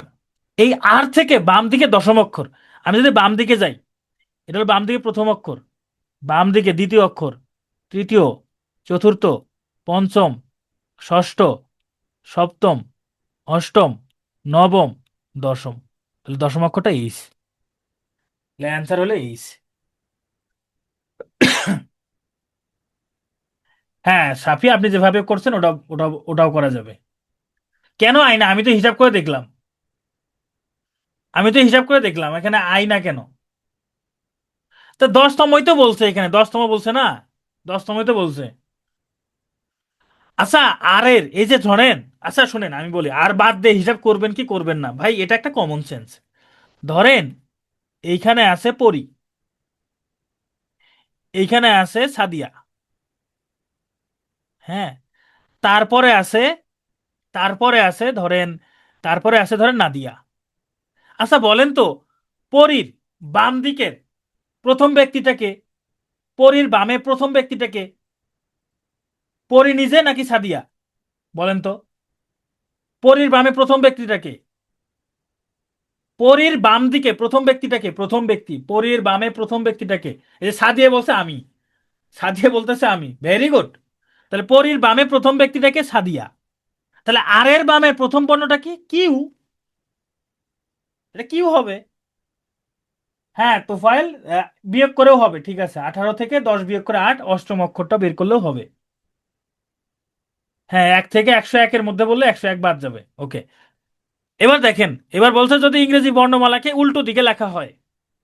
এবার বলছে ইংরেজি বর্ণমালাগুলোকে উল্টো দিকে যদি লেখা হয়, তাহলে বাম দিক থেকে 12তম অক্ষরের ডান পাশে সপ্তম অক্ষর কি হবে? আরে সাকিব, আপনি কিসের সাথে কি মিলাইতেছেন এখানে? বারের সাথে এসে এখন আপনি ব্যক্তির সাথে মিলাই গুলাই ফেলতেছেন। আমি তম বলছিলাম 9 দিন পর। আচ্ছা সাকিবের, আপনি আপনি আপনি আপনি একটু বলেন না যে এখানে কি হবে। পরীর বামে প্রথম, পরীর, পরীর যে পরীর বামে যে সাদিয়া আছে, সাদিয়া কি পরীর বামে প্রথম ব্যক্তি কিনা? আপনি কি বলবেন? মানে আমি তো এগুলো তো কোনো মানে ম্যাথ হইলে আমি বুঝাইতে পারতাম। যদি ম্যাথ হইতো তাহলে আমি বুঝাইতে পারতাম সূত্র দিয়ে। এই সূত্র এইভাবে আসছে, এটা এইভাবে আসছে। ভাই এগুলো প্র্যাকটিক্যাল জিনিস, এগুলো প্র্যাকটিক্যাল জিনিস। বুঝতে পারছেন? আচ্ছা, এখানে প্রথমে হচ্ছে ইংরেজি বর্ণগুলোকে উল্টো ভাবে লিখে ফেলবেন। এই যে উল্টো ভাবে লিখলেন আপনি, লেখার পর বাম দিক থেকে উল্টো ভাবে লেখার পর বাম দিক থেকে 12তম অক্ষর, বাম দিক থেকে প্রথম অক্ষর এটা। এই যে দ্বিতীয়, তৃতীয়, চতুর্থ, পঞ্চম, ষষ্ঠ, সপ্তম, অষ্টম, নবম, দশম, একাদশ, দ্বাদশ। তাহলে বাম দিক থেকে 12তম অক্ষর হলো এটা। এটা হলো 12তম, উল্টো ভাবে লিখছি কিন্তু। এবার বাম দিক থেকে 12তম অক্ষরে আসলাম। এই অক্ষরের ডান পাশে সপ্তম অক্ষর, মানে এই ও থেকে আরো ডান দিকে সপ্তম অক্ষর। ও এর ডান দিকে প্রথম অক্ষর হলো এন, তারপরে এম দ্বিতীয়, তৃতীয়, চতুর্থ, পঞ্চম, ষষ্ঠ, সপ্তম। এটা হলো এইস। তাহলে এটারও অ্যান্সার এইস। দুইটারই উত্তর এইস। তাহলে এটার উত্তর হলো এইস, ভি না এইস, এইস। আপনারা আবার শোনেন, এই যে ও যে আছে ও, এটা ডান দিকে মানে এদিকে যাবেন আপনারা, মানে ভুলে এদিকে চলে গেছেন। আপনারা তো বাম দিকে চলে গেছেন, যারা ভি বের করছে আপনারা বাম দিকে গেছেন কেন? এই 12তম অক্ষরের ডান পাশে সপ্তম অক্ষর, মানে 12 আর 7 যোগ করলে কত হয়? 19। আসলে 19তম অক্ষর বের করতে বলছে। 19তম অক্ষর আপনি বের করলেই হবে। আচ্ছা, এটা 45তম বিসিএসে আসছিল। চ এবং জি গুণ করলে হয় 42, জে আর ট গুণ করলে কত হবে বলেন? এটার অ্যান্সার এইস, অ্যান্সার। তুহিন, আমি বললাম না এটার অ্যান্সার এইস? আমি তো বলছি অ্যান্সার হলো এইস। আমি বলছি না যে এইস লিখছি না। ও টাইম ম্যানেজমেন্ট, টাইম ম্যানেজমেন্ট। যেটাতে টাইম 1 মিনিটের বেশি লাগবে ওটা অ্যান্সার করবেন, ওটা সবার শেষে, ওটা গোল দাগতে যাবেন। 1 মিনিটের বেশি লাগলে ওটা সবার শেষে। কেন সম্ভব না? এখন শোনেন, এগুলো কি খুব বেশি থাকবে? একটা থাকবে, একটা বা দুইটা থাকবে। চ আর জি যদি গুণ করি তাহলে 42 হয়, জে আর ট গুণ করলে কত হবে দেখেন। এখানে চ হচ্ছে কত নাম্বার বর্ণ? 6। জি হচ্ছে 7 নাম্বার, 6 আর 7 গুণ করলে হয় 42। আচ্ছা, জে কত নাম্বার বর্ণ? জে 10, আর ট 11। তাহলে 10 আর 11 গুণ করলে 110। আরে কি কালার নিছি, কালার তো, এটা তো ভুল ফেলছে, তাহলে 110। তাহলে অ্যান্সার হলো 110। ওকে। এই বাম দিক থেকে 19তম অক্ষর করেন তো। 1 2 3 4 5 6 7 8 9 10 11 12 13 14 15 16 17 18 19, এই যে 19তম বর্ণ এইস। উল্টো ভাবে লিখে 19তম এস কিভাবে হয়? আচ্ছা, এই যে হচ্ছে, দেখেন, এটাকে কিন্তু উল্টো দিকে লিখতে বলছে, মানে বর্ণগুলোকে উল্টো দিকে লিখবেন। আমি যে উল্টো দিকে লিখছি, উল্টো দিকের গুলো গণনা করবেন। সোজাভাবে লিখে গণনা করতে মানা করছে। এভাবে লিখতে টাইম লাগবে কেন? এই যেভাবে লিখবেন, এই যে এ, তারপর লিখবেন বি, তারপরে সি, তারপরে ডি, তারপরে ই, তারপরে এফ, তারপরে জি, তারপরে এইচ, এইভাবে লিখবেন। সময় লাগবে কেন? না, আমি সত্যি কালার চিনি না। সত্যি আমি কালার চিনি না, এটা ট্রু। আমাকে যদি ধরেন বাইরে থেকে বলে যে একটা কমলা রঙের হচ্ছে জামা নিয়ে যাইতে, আমি লাল রঙের জামা নিয়ে যাই। পরে এটা নিয়ে অবশ্য তুমুল কাহিনী হয়। আমি এইসব কম চিনি। মানে লাল কালো সাদা এগুলো চেনা যায়, কিন্তু এই যে কমলা, তারপর হচ্ছে এই যে নীল, নীলের মধ্যে আবার নেভি ব্লু আছে, আকাশি আছে, মানে কত কালার ভাই, এত কালার কেমনে মুখস্থ রাখে মানুষ? এত কালার তো মুখস্থ রাখতে পারি না, যে কোনটা আবার কোন কালার, কোনটার নাম কি। হ্যাঁ, এই জন্য এত কিছু মনে রাখতে পারি না, মনে রাখার চেষ্টাও করি না। হ্যাঁ হ্যাঁ সত্যি, আমি কয়েকটা লাল চিনি, কালোটা খুব ভালো চিনি যে হ্যাঁ এটা কালো, আবার কালোর মধ্যে আবার কাহিনী আছে, গ্রে আছে। হ্যাঁ হ্যাঁ, তো এত কিছু চিনি না। আচ্ছা 73 দেখতে পারি, 73 দেখতে পাচ্ছি, ওটা জীববিজ্ঞানের বইয়ে ছিল তো তখন দেখতে পারছি। আচ্ছা, বাংলা বর্ণবিন্যাসে দ ব্যঞ্জন বর্ণের কোন জায়গায় অবস্থান করে? দ ব্যঞ্জন বর্ণটা কোন জায়গায় অবস্থান করে? এই সাদার মধ্যেও আছে, আবার অফ হোয়াইট কালার আছে, সাদার মধ্যেও ভেজাল আছে, অফ হোয়াইট কালার, হ্যাঁ এরকম কি কি কালার যেন আছে। আচ্ছা, দ ব্যঞ্জন বর্ণটার অবস্থান কোথায়? এই আচ্ছা, আপনারা কি বাংলা বর্ণ এই যে ক থেকে একদম চন্দ্রবিন্দু পর্যন্ত মুখস্থ আপনাদের সবার আছে? ক থেকে চন্দ্রবিন্দু পর্যন্ত মুখস্থ করতে মানে লিখতে পারেন সবাই? আচ্ছা, যদি মুখস্থ না থাকে এটা মুখস্থ করে ফেলবেন, ক থেকে একদম মানে পুরোটাই বাংলা ব্যঞ্জন বর্ণ পুরোটাই মুখস্থ করে ফেলবেন। আচ্ছা, এই ব্যঞ্জন বর্ণের মধ্যে দয়ের অবস্থানটা হচ্ছে, এটা হচ্ছে কলাম, 3 নাম্বার কলামে আছে, 3 নাম্বার কলামের, 3 নাম্বার কলাম এবং মানে 4 নাম্বার সারির 3 নাম্বার কলামে, তাই না? 1 2 3 4, 4 নাম্বার সারির 3 নাম্বার কলামে আছে, 4 নাম্বার, 3 নাম্বার কলাম, এটা হলো কলাম, এটা হলো সারি। আচ্ছা ওকে। তাহলে ম অক্ষরটির পূর্বের পূর্বের পঞ্চম অক্ষরটি কত বলেন তো? ম অক্ষরটির পূর্বের পঞ্চম অক্ষরটি কত? এই যে ম অক্ষর, এর পূর্বের পঞ্চম, ম এর পূর্বের প্রথম অক্ষর হলো ভ, দ্বিতীয় ব, তৃতীয় ফ, চতুর্থ প, পঞ্চম হলো দন্ত ন। তাহলে এটা হলো দন্ত ন, এই হলো ন। সমস্যা নাই, বাংলা ম্যাম আপনাদেরকে ব্যঞ্জন বর্ণ শিখাবে, এখানে শিখাবে কোনটা নাসিক্য ধ্বনি, হ্যাঁ তারপর কোনটা শীষ ধ্বনি, এগুলো সব শিখাবে, অসুবিধা নাই। তাহলে এটা হলো দন্ত ন, আচ্ছা মূর্ধন্য লিখে ফেলছি, দন্ত ন। ওকে। আচ্ছা, এইটা একটু সলভ করেন তো। B R E A D সমান যদি আর বি ই ডি এ হয় তাহলে কোনটা ঠিক? বাংলা পিটু এর বেস্ট যেই টিচার আছে তিনি পড়াবেন, অসুবিধা নেই, ওটা নিয়ে চিন্তা করতে হবে না। যখন বাংলা ক্লাস করবেন তখন লাবু স্যারকে ভুলে যাবেন, আপনারা আপনাদের মনেই থাকবে না বাংলা স্যারের যখন ক্লাস করবেন। যখন ইংরেজি জিকে পড়বেন তখন আমাকে ভুলে যাবেন সবাই। তবে সমস্যা নাই, সবার শেষে আবার আমি হচ্ছে আপনাদেরকে হচ্ছে আপনাদের সামনে আবার চলে আসব। দেখেন, মাঝখানের যে ই, এটা মাঝখানেই আছে, এই যে এখানে বি আর ছিল, এটা হয়ে গেছে আর বি, এখানে এ ডি ছিল, হয়ে গেছে ডি এ। এখন দেখেন তো মাঝখানে কোথায় কোথায় ঠিক আছে, এই যে এখানে এ মাঝখানে, এখানেও মাঝখানে আছে, এটা এস এইচ, এটা এইচ এস হয়েছে, কিন্তু এখানে আর ই, এখানে হয়ে গেছে পি, এটা হবে না, এটা হবে না। এখানে যে চিট, চিটের মাঝখানে ই আছে, এখানেও ই আছে, এখানকার সি এইচটা এইচ সি হয়েছে ঠিক আছে, কিন্তু এ টি, এ টি রয়ে গেছে, যদি এটা টি এ থাকতো তাহলে এটা হইতো, এটাও বাদ। সেম ভাবে দেখেন, এই যে শেষের এ কে আছে, এটা মিল থাকবে না, এই যেমন এ ডি ডি এ হয়ে গেছে, এরকম হইতে হবে, এটাও বাদ। দেখেন এই যে প্যানিক হয়ে গেছে আপনি, না আপনি হয় নাই, এই যে এন, এন ঠিক আছে, এই যে পি এ হয়ে গেছে এপি, আইসি হয়ে গেছে সিআই, তাহলে এটা রাইট, এটা রাইট। আচ্ছা, এখানে বলছে এ সমান 1, ইউ সমান 21, তাহলে এম প্লাস ও সমান কত হবে? এ মানে হলো প্রথম বর্ণ, 1 নাম্বার বর্ণ, এই জন্য এর মান হচ্ছে 1। ইউ হচ্ছে 21 নাম্বার বর্ণ, এই জন্য এটাকে লিখছি 21। তাহলে এম কত নাম্বার বর্ণ বলেন? এম কত নাম্বার বর্ণ? এম হচ্ছে 13, আর ও 15, তাই না? ও হলো 15, তাহলে 13 আর 15 যোগ করলে 28, তাহলে এটা অ্যান্সার হলো 28। ওকে, তো এবার চলেন টাইপ 3। আমরা হচ্ছে ওই যে ডিকশনারিতে হচ্ছে বর্ণগুলো কিভাবে সাজানো থাকে, ডিকশনারিতে আপনারা দেখছেন কিনা, সবার প্রথমে এ থাকে তাই না, এ দিয়ে থাকে, এ এ এ, এর পরে দেখবে দুইটা করে এ আছে কিনা, তারপরে বি, না আরো দুইটা টাইপ আছে। তো চলেন আমরা একটু প্রশ্ন দেখি, যেমন সর্বশেষ বিসিএস এটা আসছে, নিচের শব্দগুলোর অভিধানে যে ক্রমে আছে, মানে ডিকশনারিতে কিভাবে সাজানো আছে।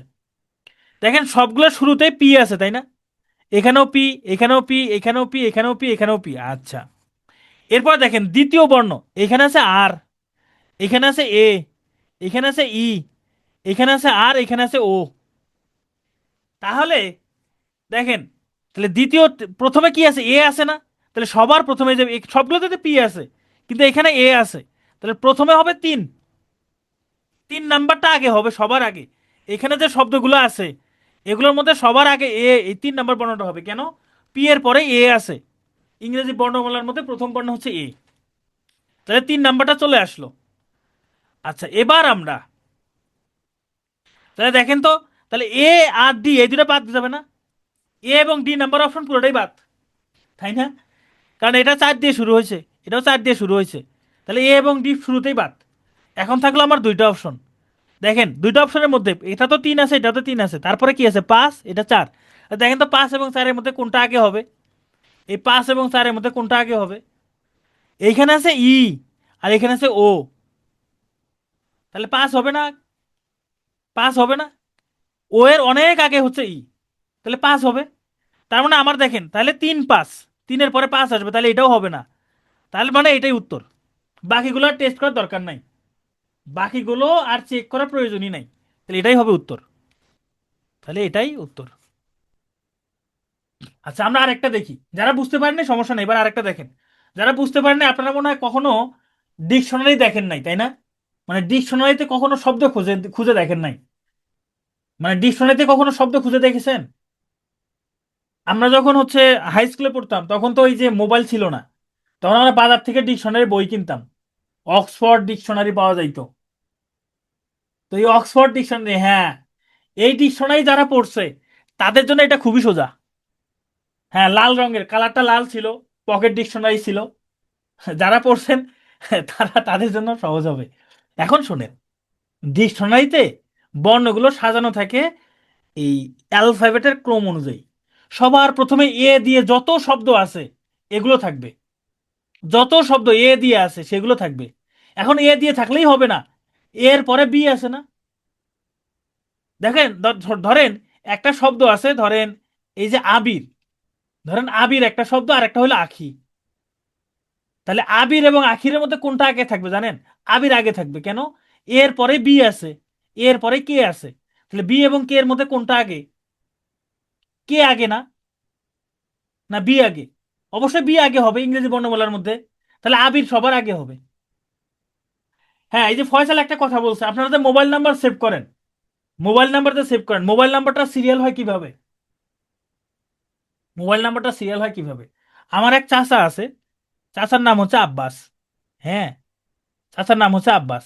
তো ওই আমার চাচা বলতো, কয় আমার নাম, আমার নাম্বার যারা সেভ করছে তাদেরকে ওই মোবাইল নাম্বার মানে সার্চ করতে হয় না, মোবাইল ওই কন্ট্যাক্ট লিস্টে গেলে সবার সবার প্রথমে তার নাম, তার নাম থাকে, তার নাম থাকে সবার প্রথমে। না, আমার এক চাচা আছে আব্বাস নাম। হ্যাঁ, তো এই যে ABBS, মানে বুঝতে পারতেছেন? আচ্ছা যাই হোক, তো এইখানে সেভাবে সাজানো হয়েছে। এখন দেখেন সবগুলোতে পি আছে, সবগুলোতে পি আছে।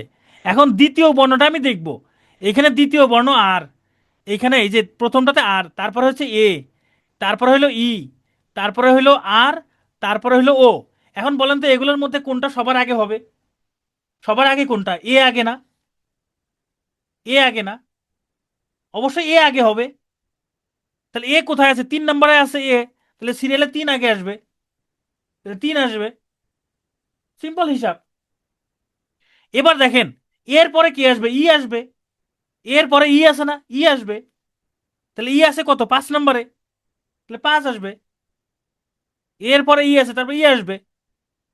তারপর দেখেন এই যে আর আছে ও আছে, আর, আর ও, বলেন তো আর এবং ও এর মধ্যে কোনটা আগে? ও আগে না আর আগে? ও আগে নাকি আর আগে? ও আগে। ও দ্বিতীয় বর্ণ ও আছে চার নম্বরে, তাহলে তারপরে চার হবে। এখন আছে দুইটা আর, সেটা কোনটা কোনটা? এই যে এক নম্বরে আছে আর দ্বিতীয়তে, আর 2 নম্বরেও দ্বিতীয়তে আর আছে। এখন 3 নম্বর বর্ণ তাহলে আমরা দেখব। দেখেন 3 নম্বর বর্ণ এখানে হচ্ছে ও, এখানে হচ্ছে এ। তাহলে কোনটা আগে, ও আগে না এ আগে? এ আগে, তাহলে এরপর হবে 2, তারপর হচ্ছে 1। তাহলে 3 5 4 2 1। তাহলে ডিকশনারিতে সাজাইলে এইভাবে সাজানো থাকবে, তাহলে এটা হলো উত্তর। ঠিক আছে। এবার ইংরেজি ডিকশনারি অনুসারে সাজালে কোনটা সবার প্রথমে আসবে বলেন? সবার প্রথমে কোনটা আসবে এটা বের করেন। দেখেন প্রথম বর্ণ সবারই ডি, তাহলে প্রথম বর্ণ দিয়ে আমরা নির্ণয় করতে পারতেছি না। দ্বিতীয় বর্ণ সবারই ই, তাহলে দ্বিতীয় বর্ণ দিয়ে আমরা নির্ণয় করতে পারতেছি না। তৃতীয় বর্ণগুলো ভিন্ন ভিন্ন। তৃতীয় বর্ণগুলো এটাতে আছে এল, এটাতে আছে এফ, এটাতে আছে এম, এটাতে আছে এল। তাহলে এল এফ এম এর মধ্যে সবার আগে কোনটা আছে? এফ আছে। তাহলে এইটা হবে ডিকশনারিতে সবার, এই চারটার মধ্যে সবার আগে ডিফার শব্দটা থাকবে, সবার আগে ডিফার থাকবে। তাহলে এটা সলভ করেন। সবার আগে কোনটা থাকবে? প্লেন, প্লেইন, প্লেস নাকি প্লেয়ার? এখানেও প্রথম তিনটা একই পি এল এ, এখানেও প্রথম তিনটা একই পি এল এ, এখানেও তিনটা একই, এখানেও তিনটা একই। তাহলে 4 নাম্বার বর্ণটা ভিন্ন আছে। তাহলে 4 নাম্বার বর্ণ এখানে হচ্ছে এন, এখানে আছে আই, এখানে আছে সি, এখানে আছে ওয়াই। অবশ্যই সি সবার আগে হবে, মানে সি নাম্বারটা অপশন প্লেস। তাহলে এখানে ডিকশনারি অনুসারে সাজালে সবার প্রথমে সি আসবে। এবার আসেন অ্যানালজি। অ্যানালজিটা হচ্ছে আপনার কাছে দুইটা শব্দ দেওয়া থাকবে, আমরা একটা প্রশ্ন দিয়ে বিশ্লেষণ করি। যেমন এখানে সেই জুটি নির্বাচন করুন যা চিলড্রেন এবং পেরিট্রেশিয়ান জুটির মধ্যে প্রকাশিত সম্পর্কটির মধ্যে একটি সম্পর্ক সর্বোত্তমভাবে প্রকাশ করে। মানে যে চিলড্রেনের সাথে এই যে পেডিট্রিশিয়ান, এই দুইটার মধ্যে যেই সম্পর্ক, এই সম্পর্ক এখানকার মধ্যে কোন দুইটা শব্দের মধ্যে আছে? এই দুইটার মধ্যে যেই সম্পর্ক, সেই সম্পর্ক এখানকার মধ্যে কোন দুইটার সাথে আছে? যারা ডাক্তার তাদের জন্য এটা খুবই সোজা। কারণ এই যে চিলড্রেন মানে হচ্ছে শিশু, আর এই যে পেডিট্রিশিয়ান মানে হচ্ছে শিশু বিশেষজ্ঞ। তাহলে প্রথমে হচ্ছে শিশু, পরেরটা হচ্ছে এই যে প্রথমে যাহা যেই যার সম্পর্কে বলা আছে, এরপরে হচ্ছে সেই সেটার বিশেষজ্ঞ। তাহলে অ্যাডাল্ট, অ্যাডাল্টের সাথে তো অর্থোপেডিক্স যায় না, অ্যাডাল্টের সাথে অর্থোপেডিক্স যায় না, এটা বাদ। কিডনি, কিডনি এটা শরীরের একটা অংশ, কিডনি একটা শরীরের অংশ, কিন্তু এখানে চিলড্রেন একটা পুরো একটা কি, পুরো একটা মানুষ সম্পর্কে বলা হচ্ছে। এই অর্থোপেডিক্স মানে কি ডাক্তাররা বলেন? অর্থোপেডিক্স মানে কি ডাক্তাররা বলেন? সম্ভবত এটা ওই যে হাড়গোড় নিয়ে চিকিৎসা করে, যেটা হাড্ডি নিয়ে যেটা চিকিৎসা করে। হ্যাঁ, যারা হাড্ডি চিকিৎসা করে ওইটাই। তো অ্যানালজি যেগুলো আসে, হ্যাঁ, হ্যাঁ বোনস নিয়ে যেটা ইয়া করে, অ্যানালজি যেগুলো আসে এগুলো হচ্ছে যে এই যে ডক্টরদের রিলেটেড এইগুলো থেকে বেশি আসে। আচ্ছা, এইখানে ফিমেলস এর সাথে গাইনোকোলজিস্ট, এটা রাইট অ্যান্সার। ফিমেলের সাথে গাইনোকোলজিস্ট, এটা ঠিক আছে, বাকিগুলো হবে না।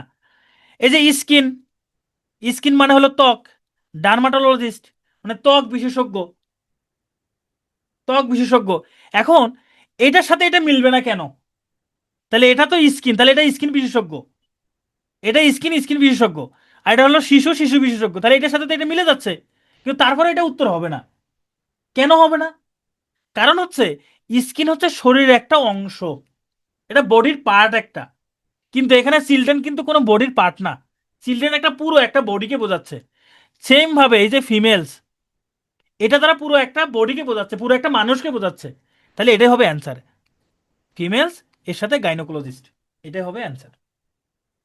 ওকে, যেমন এইটা, এখানে কি সিড, সিডের সাথে স্যাপলিং, তাহলে এগ এর সাথে এগ, এটার সাথে কি হবে বলেন? সিড মানে হচ্ছে বীজ, সিড মানে হচ্ছে বীজ, আর এই স্যাপলিং মানে হচ্ছে চারা, এটা হলো চারা, আর এটা অর্থ হলো বীজ। এটা কি ডিম, এটা হলো ডিম। ডিমের তো দীর্ঘিকার হয় না তাই না, ডিম। তাহলে ডিমের সাথে, তাহলে দেখেন বীজ, বীজ থেকে কি হয়? চারা হয়। বীজ থেকে কি হয়? চারা গাছ হয়। তাহলে ডিম থেকে কি হবে? ডিম থেকে বাচ্চা মুরগি হবে, বাচ্চা মুরগি। অমলেট তো হবে না, অমলেট তো হবে না। চিকেন মানে মুরগি, এটা একদম পূর্ণবয়স্ক মুরগিকে বোঝাচ্ছে। চিকেন দ্বারা পূর্ণবয়স্ক মুরগিকে বোঝাচ্ছে, এটা হবে না। ইয়ক দ্বারা তো হবে না, এটা তো ডিমের একটা অংশ। এই যে চিক মানে হচ্ছে বাচ্চা মুরগি, মুরগির বাচ্চা। তাহলে এগের সাথে দেখেন, সিট যেমন, সিটের সাথে যেমন চারার সম্পর্ক, ডিমের সাথে যেমন বাচ্চা মুরগির সম্পর্ক। তাহলে এটার অ্যান্সার হবে চিক। এটার অ্যান্সার হবে চিক, হ্যাঁ, শিশু মুরগি আর কি। আচ্ছা, এখানে দেখেন, আর্ট এর সাথে হচ্ছে কালচার। হ্যাঁ, এই যে সাজিয়ে সুন্দর করে সাজিয়ে, সিট যদি ট্রি হইতো তাহলে এগ হইতো চিকেন। ভাই চিকেনটা হলো পূর্ণ, একটা হচ্ছে পূর্ণ মুরগি, মানে একটা পূর্ণ বয়স্ক মুরগি চিকেন। চিকেনটা হলো পূর্ণ বয়স্ক মুরগি। আচ্ছা, স্যাপলিং দ্বারা তো পূর্ণ একটা পূর্ণ বয়স্ক চারাকে বোঝাচ্ছে না। পূর্ণ বয়স্ক চারা কি বোঝাচ্ছে? সেটা বোঝাচ্ছে না, সেটা কিন্তু বোঝাচ্ছে না।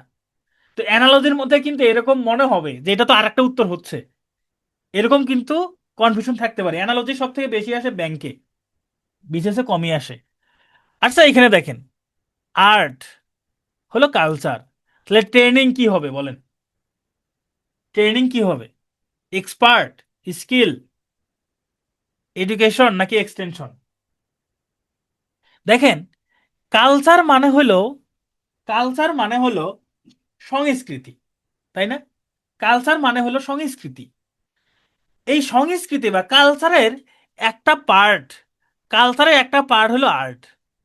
কালচারের একটা পার্ট হলো আর্ট, কালচারের একটা অংশ। ভালো করে খেয়াল করেন, কালচার, কালচার মানে সংস্কৃতি, সংস্কৃতি থেকে এখানে আর্ট মানে শিল্প, শিল্প, তাই না? তাহলে ট্রেনিং মানে প্রশিক্ষণ, প্রশিক্ষণ। তাহলে প্রশিক্ষণের সাথে কোনটা যায়? শিক্ষা যায়, এডুকেশন যাবে। শিক্ষা, স্কিল যাবে না, স্কিল যাবে না। এখন ট্রেনিং করলে আপনি স্কিলড হবেন, ট্রেনিং এর ফলে আপনি স্কিলড হবেন, তাই না? ট্রেনিং করলে আপনি স্কিলড হবেন, দক্ষ হবেন। এখন কালচার করলে কি আপনি মানে শিল্প বা এরকম দক্ষ, এটার সাথে এই সম্পর্কটা যায়? কখনোই যাবে না। ট্রেনিং এর সাথে অবশ্যই এডুকেশনটা যাবে। এক্সপার্ট কেন হবে? এক্সপার্ট কেন হয় এখানে? এখানে এক্সপার্ট কিভাবে হয়? এক্সপার্ট কখনোই হবে না। শোনেন, আমি আরো যদি বলি, আর্ট হইল চারুশিল্প, আর্ট হলো চারু শিল্প। আর কালচারটা কি? কালচারটা হলো সংস্কৃতি, কালচারটা হলো সংস্কৃতি। এখন ট্রেনিং, ট্রেনিং মানে হলো প্রশিক্ষণ। এখন আপনারাই বলেন, চারুশিল্পর সাথে সম্পর্ক তৈরি করে দিছে সংস্কৃতির, চারুশিল্পর সাথে সম্পর্ক তৈরি করে দিছে সংস্কৃতির। এখন বলেন, তাহলে ট্রেনিং এর সাথে কার সম্পর্ক হবে? এখন আপনারা বলেন, আপনারা বলেন এবার। এবার আপনাদের জন্য একটু সহজ করে দিলাম। অবশ্যই ট্রেনিং, প্রশিক্ষণ, এর সাথে অবশ্যই এডুকেশন যাবে, এডুকেশন যাবে। বাকিগুলো একটাও যাবে না। আপনারা এখন যতভাবে লজিক দেন না কেন, যাবে না। আচ্ছা, এখানে দেখেন, এই যে স্কিনের সাথে ডার্মিস, স্কালের সাথে কি হবে? স্কিন মানে হলো ত্বক, স্কিন মানে হলো ত্বক, এটা ডাক্তাররা ভালো পারবে, এটা কিন্তু ডাক্তাররা ভালো পারবেন। স্কিন মানে হলো ত্বক, ডার্মিস মানে হলো অন্তত্বক, এটা হলো অন্তত্বক, মানে ত্বকের নিচের একটা পার্ট, অন্তত্বক। স্কাল মানে হলো কি? মাথার খুলি, মাথার খুলি। তাহলে এরপরটা কি হবে? খুলের নিচের অংশটা কি? তাহলে খুলের নিচের অংশটা কি? এটা ডাক্তাররা ভালো জানে। এটা অবশ্যই হবে, এই যে ডাক্তার হাসান বলছে, সেরেব্রাল কর্টেক্স, এটা হবে অ্যান্সার। এটা হচ্ছে ডাক্তারদের জন্য খুব ইজি, বাকিদের জন্য, বাকিরা হচ্ছে এটা আমরা খুব একটা পারবো না, বুঝবো কম। আচ্ছা, এবার এটা সলভ করেন। হানি, হাইভ, ওর, এর সাথে কি যাবে? হানি মানে কি? হানি মানে হচ্ছে মধু। আর হাইভ মানে কি? হাইভ মানে হচ্ছে মৌচাক, মৌচাক। হাইভ মানে মৌচাক। মৌচাকে থাকে মধু, মৌচাকে থাকে মধু। আর এই যে ওর, এটার মানে হচ্ছে আকরিক। আকরিক কোথায় থাকে? আকরিক থাকে খনিজে। আকরিক থাকে খনিজে। খনিজের ইংরেজি শব্দ হলো মিনারেল। খনিজের ইংরেজি শব্দ হলো মিনারেল। স্টোন না, স্টোন না। ওর মানে হলো আকরিক। আকরিক কোথায় থাকে? খনিজে থাকে। খনিজে থাকে না? তাহলে খনিজ, এই খনিজের, খনিজের ইংরেজি শব্দ হলো মিনারেল। মৌচাকে যেমন থাকে মধু, খনিজে থাকে আকরিক। তাহলে ওর সাথে মিনারেল হবে। এবার এটা সলভ করেন। টেলিফোন, কেবল। তাহলে রেডিও কি? এটা সবার পারা উচিত। তাহলে রেডিও কি হবে? টেলিফোনের সাথে যদি কেবলের সম্পর্ক থাকে, রেডিওর সাথে কি সম্পর্ক?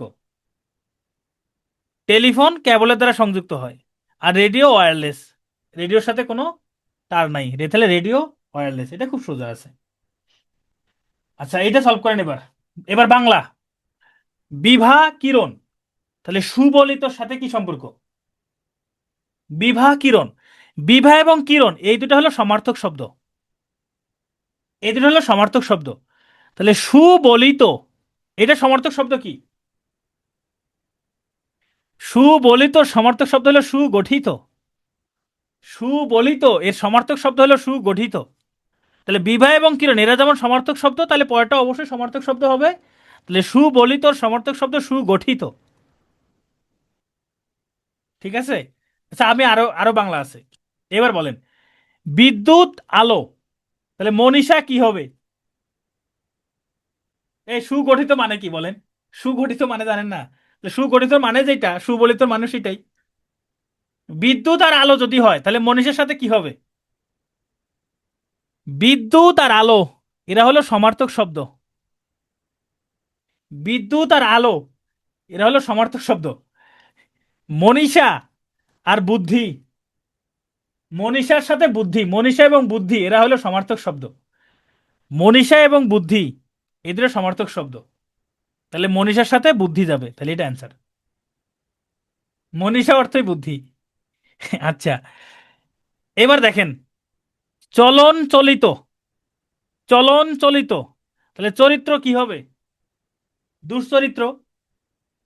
চলন চলিত যদি হয়, তাহলে চরিত্র কি হবে? দুশ্চরিত্র নাকি? এ বি হবে না ডি হবে বলেন? চলেন। চলন হলো বিশেষ্য, এটা হলো বিশেষ্য, এটা হলো বিশেষ্য, আর এটা হলো বিশেষণ। এটা হলো বিশেষণ। চরিত্র হলো বিশেষ্য। তাহলে এই চরিত্রের বিশেষণ কি হবে? চরিত্রের বিশেষণ হলো চারিত্রিক। চরিত্রে চরিত্র বান না। চরিত্রর বিশেষণ হলো চারিত্রিক। চরিত্রবান এটা তো কি হয়ে যাচ্ছে? এটা নাউন হয়ে যাচ্ছে না? চরিত্রবান তো নাউন। তাহলে এটা হবে চারিত্রিক, এটা হবে বিশেষ্য। আমাদের সর্বশেষ type, mirror and water reflection. এটা আমাদের জন্য একটু বেশি ইম্পর্টেন্ট। দেখেন, আয়নাতে ইংরেজি বর্ণগুলো কেমন দেখা যায়, আয়নাতে ডিজিটগুলো কেমন দেখা যায়, এটা একটু আমাদের ভালোভাবে আত্মস্থ করতে হবে। দেখেন, আয়নাতে জিরো যেমন আছে তেমনই থাকে। আয়নাতে জিরো যেমন আছে তেমনই থাকে। ওয়ানটা দেখেন, এটা আপনাকে আত্মস্থ করতে হবে। এই যে ওয়ান, আয়নাতে এরকম দেখা যায়। তারপর হচ্ছে টু, মানে আয়নাটা কি ডানটা বাম হয়ে যায়। এই যেমন এই যে চারের পেটটা, চারের যে পেট ছিল, পেটটা এদিকে চলে আসছে। এই যে পাঁচ উল্টে গেছে, ছয় উল্টে গেছে। শুধুমাত্র শূন্য এবং আট, এই দুটো কোনো পরিবর্তন হয় না। শূন্য এবং আট এই দুটো কোনো পরিবর্তন হয় না ডিজিটের ক্ষেত্রে, আয়নাতে। এবার দেখেন অ্যালফাবেট, বড় হাতের অ্যালফাবেট গুলা, ক্যাপিটাল লেটার গুলা, এই যে A, A B, B C, C D, D E, E F, F. তাহলে এই যে আয়নাতে কেমন হয়, এটা একটু ভালো করে এই স্লাইডটা ভালো করে ভালো করে দেখবেন। যে এর কোনো পরিবর্তন হয় না। ভাই দেখেন, আপনি ভালো করে জানেন আয়নার সামনে দাঁড়াইলে আপনার ডান হাত বাম হাত হয়ে যায়, বাম হাত ডান হাত হয়ে যায়, তাই না? তাহলে এই যে বি, আয়নাতে গেলে বিটা হয়ে যাবে এরকম, তাই না? এই যে সি, আয়নাতে গেলে এটা ঘুরে যাবে এরকম হয়ে যাবে। এই যে এফ, আয়নাতে গেলে এটা এরকম হয়ে যাবে। এই যে ই, আয়নাতে গেলে এদিকে ঘুরে যাবে, এদিকে ঘুরে যাবে। সেম ভাবে ছোট হাতের গুলো, ছোট হাতের গুলো, ঠিক আছে? এখন এটা গেল আয়নাতে। এবার আসেন পানিতে। পানিতে কি হয়? আচ্ছা, যখন আপনি এই যে পুকুরের ঘাটে গিয়ে দাঁড়ান, পুকুর ঘাটে পানিতে যখন আপনার ছবিটা দেখেন, আপনি কি হয়? ধরেন আপনি পুকুর ঘাটে দাঁড়াইছেন, পুকুর ঘাটে গিয়ে কি দেখেন? আপনার মাথাটা নিচে গেছে না? মাথাটা নিচে গেছে না? ডান হাত বাম হাত ঠিক থাকে, শুধু আপনার মাথা নিচে যায়, পা উপরে উঠে যায় পানিতে গেলে। এখানে সেম কাজটাই হয়েছে, দেখেন। এই যে এ, উপরেরটা নিচে গেছে, নিচেরটা উপরে গেছে। এই যে বি, নিচেরটা উপরে উপরেরটা নিচে। সি এরকম হয়েছে, ডি এরকম হয়েছে, ই এফ জি এইচ, সবসময় নিচেরটা উপরে উপরেরটা নিচে যায়। এটা পানিতে, এটা পানিতে। এখন শোনেন, কিছু বর্ণ আছে একই থাকে, সেইগুলো আমরা যদি একটু চিহ্নিত করতে পারি, তাহলে আমাদের প্রশ্ন সলভ করতে সুবিধা হবে। তাহলে আমাদের প্রশ্ন সলভ করতে সুবিধা হবে। এই আমাদের ক্লাস শেষের দিকে, আমাদের ক্লাস শেষের দিকে নিউজ পেপারে যাদের ক্লাস আছে, শুরু করতে করতে আমাদের ক্লাস শেষ হয়ে যাবে, একটু অপেক্ষা করেন। দেখেন, আয়নাতে একই রকম কি কি থাকে? আয়নাতে হচ্ছে বড় হাতের এ একই থাকে, বড় হাতের এ একই থাকে। তারপরে এইচ একই থাকে, আই চেঞ্জ হবে না, এম চেঞ্জ হবে না, তারপরে হচ্ছে ও চেঞ্জ হবে না, টি চেঞ্জ হবে না, ইউ চেঞ্জ হবে না, ভি চেঞ্জ হবে না, তারপর হচ্ছে ডব্লিউ চেঞ্জ হবে না, এক্স চেঞ্জ হবে না, ওয়াই চেঞ্জ হবে না। এটা তো দেখলেই বোঝা যায় যে এই পাশের পার্টটা যদি ওই পাশে যায় আর এই পাশের পার্টটা যদি এই পাশে আসে, সেমই তো থাকবে। এগুলো চেঞ্জ হবে না, এই 11টা। আর ছোট হাতের গুলো কি কি? ছোট হাতের আই চেঞ্জ হবে না, এল চেঞ্জ হবে না, ও চেঞ্জ হবে না, ডব্লিউ চেঞ্জ হবে না, ভি চেঞ্জ হবে না, এক্স চেঞ্জ হবে না। এটা ছোট হাতের গুলো চেঞ্জ হবে না। আর ডিজিটের ক্ষেত্রে 0 এবং 8, এই দুটা চেঞ্জ হবে না। আচ্ছা, তাহলে চলেন আমরা একটু প্রশ্ন সলভ করি, হ্যাঁ? কয়েকটা প্রশ্ন সলভ করি, বলেন। এই যে পানিতে প্রদত্ত প্রতিচ্ছবিগুলোর সাথে কোনটি ইংরেজি একটা শব্দের সাথে সাদৃশ্যপূর্ণ? পানিতে কি হবে? আচ্ছা, পানিতে কোনগুলো চেঞ্জ হয় না? পানিতে চেঞ্জ হয় না বি, পানিতে চেঞ্জ হয় না সি, পানিতে চেঞ্জ হয় না ডি, পানিতে চেঞ্জ হয় না ই, পানিতে চেঞ্জ হয় না এইচ, পানিতে চেঞ্জ হয় না আই, তারপরে পানিতে চেঞ্জ হবে না কে, ও, এক্স, এগুলো পানিতে চেঞ্জ হবে না। আর ছোট হাতের অক্ষরগুলোর মধ্যে পানিতে চেঞ্জ হবে না সি, ও আর এক্স, এগুলো চেঞ্জ হবে না, ছোট হাতের অক্ষর। আর যদি আমরা এখানে লেটারের ক্ষেত্রে যে 0 এবং 8, এই দুটা চেঞ্জ হবে না। এখন দেখেন তো এটার উত্তর কি হয়, ভালো করে খেয়াল করেন। এটাকে যদি আমি উপরে তুলে দেই, নিচেরটা উপরে তুলে দেই, তাহলে এটা হয়ে যাবে এই দিকে। তাহলে এই যে এফটাকে যদি উপরে তুলে দেই, তাহলে এটা হবে না, এটা কোনোভাবেই হবে না। এটা কোনো, যেহেতু পানিতে, বাস্তবে এটা উল্টে যাবে। এইখানকার এফটাকে যদি তুলে দেয়, তাহলে এটা উপরে উঠে এরকম হবে, এটাকে তুলে দিলে এরকম হবে, এমটাকে তুলে দিলে ডব্লিউ হয়ে যাবে। এটাও হবে না, কারণ দেখেই বোঝা যাচ্ছে এটার উত্তর ফ্যামিলি হবে। এবার দেখেন তো 3 নাম্বারটা, এই এফটাকে উপরে তুলে দিলে এরকম হবে, এটাকে উপরে তুলে দিলে এরকম হবে, ডব্লিউটাকে উপরে তুলে দিলে এম হবে, আই উপরে তুলে দিলে এরকম হবে, এলটাকে যদি আমরা উপরে তুলে দেই, তাহলে এরকম হবে। ভাই এলটাকে, এটা তো উল্টো এল হয়ে গেল, তাহলে এটাও হবে না, একমাত্র এটাই হবে, এটাই হবে, এটা হবে ফ্যামিলি। উত্তর হবে ফ্যামিলি, বড় হাতের হবে সব অবশ্য, ফ্যামিলি হবে। হ্যাঁ, বি এবং সিতে এল ভুল আছে। আচ্ছা, অ্যাকোয়াস্টিক শব্দটির পানিতে প্রতিবিম্ব কি হবে? দেখেন, আপনি এটা চেঞ্জ করবেন কিভাবে, এটা কিভাবে করবেন? প্রথমে দেখেন এইখানে এ আছে না, এটাকে উল্টাই দিলে কিরকম হবে? এটাকে উল্টাই দিলে এরকম হবে, সিটাকে উল্টাই দিলে ঠিক থাকবে, ও ঠিক থাকবে, ইউটা এরকম হয়ে যাবে, তাই না? দেখেন তো কোথায় কোথায় এরকম আছে। এই যে এটা ভুল, সি ঘুরাই দিছে, সি ঘুরবে না, সি ঘুরবে না। এই যে এখানে এস ঠিক আছে, এটাও ভুল। এস তো ঠিক থাকবে না, এস তো চেঞ্জ হয়ে যাবে না, নিচেরটা উপরে উপরেটা যাবে না, এটাও ভুল। এই যে এখানে টি ঠিক আছে, ভাই পানিতে টি কখনোই ঠিক থাকবে না, টি তো উল্টে যাবে, এটাও ভুল। একমাত্র এটা রাইট, একমাত্র এটা রাইট। তাহলে আপনি দেখবেন ভুল কোনটা কোনটা আছে। আপনি জানেন পানিতে টিটা উল্টে এরকম হবে, এখানে যে টি সোজা আছে, এই যে এখানে টি সোজা আছে, তাহলে এটা তো হবে না। আপনি জানেন এস উল্টে, এটা উল্টে যাবে, এখানে যে এস সোজা আছে, তাহলে এটাও হবে না, এটাও বাদ যাবে। এই যে আপনি জানেন সি ঠিক থাকবে, সি যেমনই আছে এমনই থাকবে, এই যে সি ঘুরে গেছে, তাহলে এটাও হবে না, এটাও ভুল।